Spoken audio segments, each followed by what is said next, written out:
To celebrate her daughter's birthday, the father bought her favorite toy house, but when Evie returned home from school that day, she suddenly noticed something odd about the toy house. On the living room table, a terrifying doll's head had mysteriously appeared. The Smiths couple, who were supposed to be lying in the bedroom on the second floor, were now sitting up, looking worried. Even Ethan, who was playing the guitar, looked scared and curled up on the sofa. The toy dog also seemed to have been moved and was staring intently at the living room. Who touched her toys? Following the toy dog's gaze, Evie was shocked to find the doll's head had somehow fallen to the floor again. Curiously, she touched the red liquid on it, which hadn't dried yet. It was too realistic. Just as Evie was puzzled, her mother's voice suddenly came from downstairs. They were planning to go out to watch a movie. Evie quickly closed the toy house and left with her clothes. They returned home in the evening, eager to see if anything had changed in the toy house. Evie ran to her bedroom. Sure enough, when Evie opened the toy house, the dolls had moved on their own again. The couple stood at the top of the stairs, looking terrified at the living room. While the head was now on the sofa, the dog stood outside, peering into the house through the window. Timid Ethan was hiding in the dining room, watching the movements of the head. However, when Evie looked back at the living room, the couple at the stairs and the head on the sofa had disappeared. Upon closing the toy house and going to the back, she discovered the head in the bedroom on the second floor. Realizing the toy house was haunted, Evie, scared,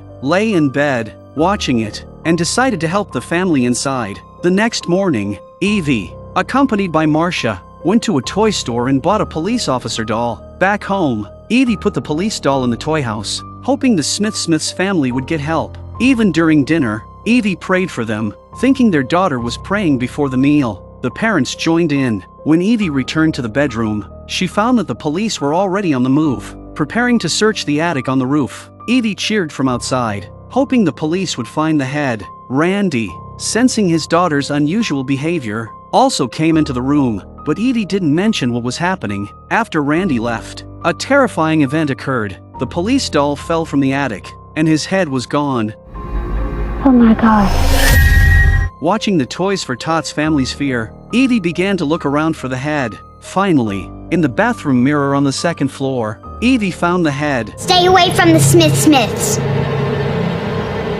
Stay away from me too! Evie quickly jumped into bed, frightened. Seeing the need for professional help, Evie returned to the toy store, intending to buy a doll priest. However, the shop owner told Evie that they didn't have such dolls and suggested she might find one at a church. What do you need them for? I need something spiritual.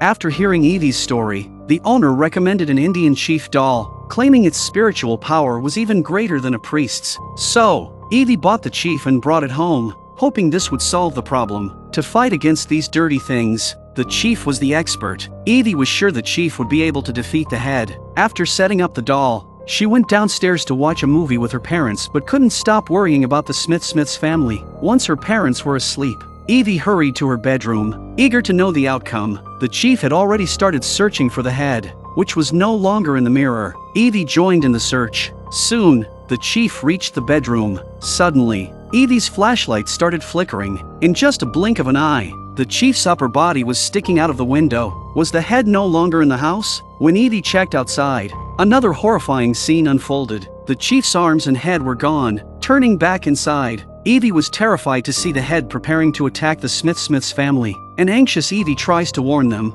but her voice disturbs Marcia next door. Evie quickly dove into bed, pretending to sleep. She didn't reveal anything to Marcia's inquiries. After Marcia left, Evie got up to check again. However, the unexpected still happened. The couple were found dead on the floor, having died in the same gruesome manner, but she didn't see Ethan's body. Evie began searching, hoping Ethan had escaped. Unfortunately, there was no miracle. Ethan's body had also been taken over by the head. In anger, Evie took the head and threw it on the floor, then dove back into bed. But upon reflection, she realized she couldn't leave it in the house. Something terrible might happen. When Evie found the head under the bed, she was horrified to see it had grown larger. She was utterly scared. To prevent the same tragedy from happening to herself, Evie quickly took the head out and stuffed it back into the toy house. Standing beside it in fear, she prayed it would never appear again and decided she no longer wanted the toy house. The next morning, Evie asked her parents to remove the toy house. Randy was puzzled as to why she suddenly didn't want it, but Evie chose to remain silent. Her parents ended up giving the toy house to their neighbors. The neighbor was thrilled to receive it, planning to give it to her granddaughter, unaware of the toy house's evil nature. A homeless man wandering the streets, Clark, stumbled upon a strange finger. He took the finger home, intending to search online about what it could be, but accidentally, he spilled some liquor on the table. While Clark was cursing, he suddenly noticed that the finger had absorbed all the spilled liquor. This miraculous scene left Clark utterly dumbfounded. He carefully placed the finger in the fridge, curious to see what would happen next. However, when he opened the fridge again, the finger had mysteriously disappeared, and most of the food was gone. After a thorough search, Clark finally found the finger. Oddly, it was on the floor, basking in the sun, and had grown another finger. Curiously touching it, Clark was shocked as the finger reacted and grabbed his hand, but instead of fear, Clark's face lit up with excitement. The finger grew at an astonishing rate, turning into a complete arm in just 24 hours. Eager to see its final form, Clark put the arm in the fridge to freeze it. A few days later, while drinking water, Clark heard a noise from the fridge. He rushed over, only to find the arm gone. Turning around,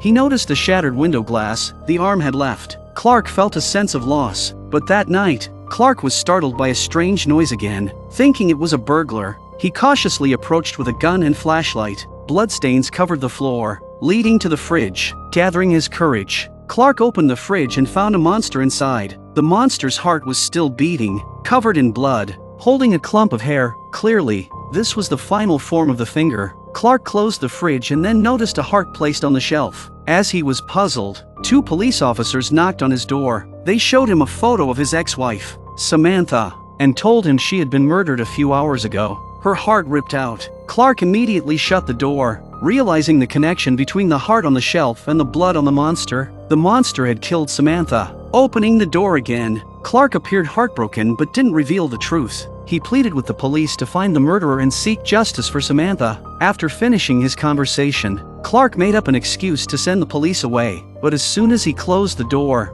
his demeanor dramatically changed. He instantly switched from appearing sorrowful to being happy. Clark's sudden change was because Samantha had not only been unfaithful but also had 2 children that weren't his, which was the reason for their divorce. Unexpectedly, the monster had exacted revenge for him, but Clark knew the police might suspect him eventually. To prepare for their potential return, he started searching online for a way to cover his tracks. Unexpectedly, the monster, which had awakened, suddenly ran out of the fridge. It roamed the room, seemingly in search of food. Clark only turned to glance at it, and the creature pounced, leaping onto a chair. This terrified Clark. However, the monster seemed to mean no harm and even mimicked Clark's frightened actions. Seeing this, Clark gradually let down his guard and attempted to communicate with the monster. Although it couldn't speak, it seemed to understand Clark. Clark then took a photo of the creature, naming it Bob. Bob? Yeah, you like that?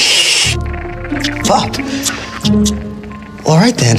To eliminate all evidence, Clark cleaned up the blood and threw the heart into the trash. In the following days, Clark treated Bob like a pet. He discovered that Bob had a peculiar habit. It liked to sit on the sofa, eating popcorn and watching melodramatic soap operas. One day, Clark received a call, expecting it to be the police, but it turned out to be a debt collection call from the bank. Unable to pay his debts, Clark angrily cursed. Bob, watching the soap opera, seemed to sense Clark's predicament. Thinking he had frightened Bob, Clark comforted it, unaware of what Bob was planning next. The following morning, Clark found a bloody tongue on the table. Rushing to the fridge, he found Bob lying quietly inside. He instantly realized that Bob had traveled thousands of miles to deal with the annoying debt collector for him. Clark understood that Bob would take care of anyone he disliked or who wronged him. One day, Clark was nearly hit by a pickup truck. The driver got out, cursing instead of apologizing. He only exchanged a few heated words with the driver. But that night,